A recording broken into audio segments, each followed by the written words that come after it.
And welcome back to Headliners. So, Dave, part 3 will kick off with the Mirror and an alarming story about what sounds like a deluded, paranoid schizophrenic being given free rein on a highly esteemed national broadcasting network to spout dangerous conspiracy theories utterly untethered from reality. Yes, well, GB News, COVID denier sparks Ofcom storm with furious viewers racing to complain.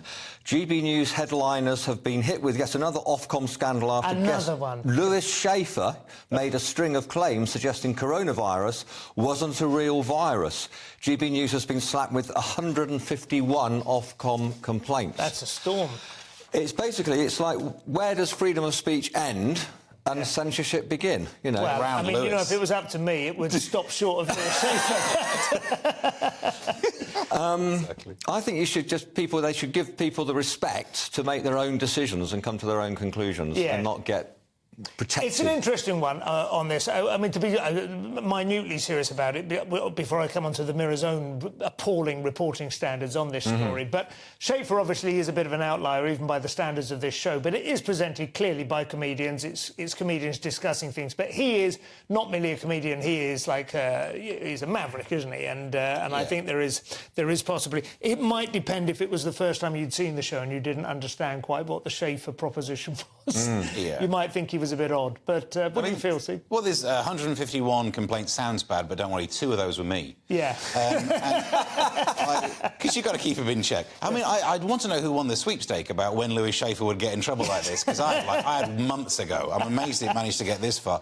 Me and Lewis argue online in private, because he doesn't even think viruses exist. No, so, I have another friend like that, and he's currently working very hard and seriously on the flat Earth theory as well. I mean, the COVID has sent some people spinning off into outer space, there's no question about it. But on the other hand, so much weird stuff did go on over those 2 years. I do think... I'm not saying it's an excuse for not believing viruses exist, but I do think it is not remotely surprising that some people have started to question more than they might normally have otherwise done. It's the method in which they question, though.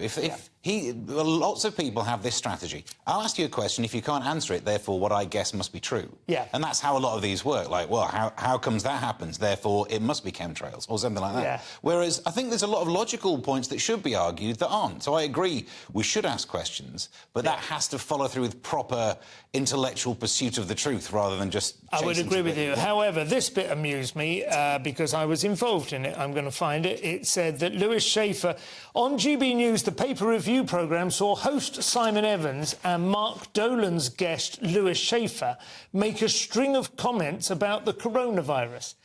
Neither of us were on the show. Mark Dolan hasn't hosted this show for months. I had hosted it a couple of nights earlier, but I wasn't there then. Fake news. Do you think I have a case? Do you think that who can I complain to? Go Some for sort it. of ombudsman? Go for it. If you want the newspapers to turn against you, then... Yeah. Anyway, I would say, generally speaking, we do try and give a reasonably balanced take on the news here, but Lewis Schaefer is a bit of an outlier.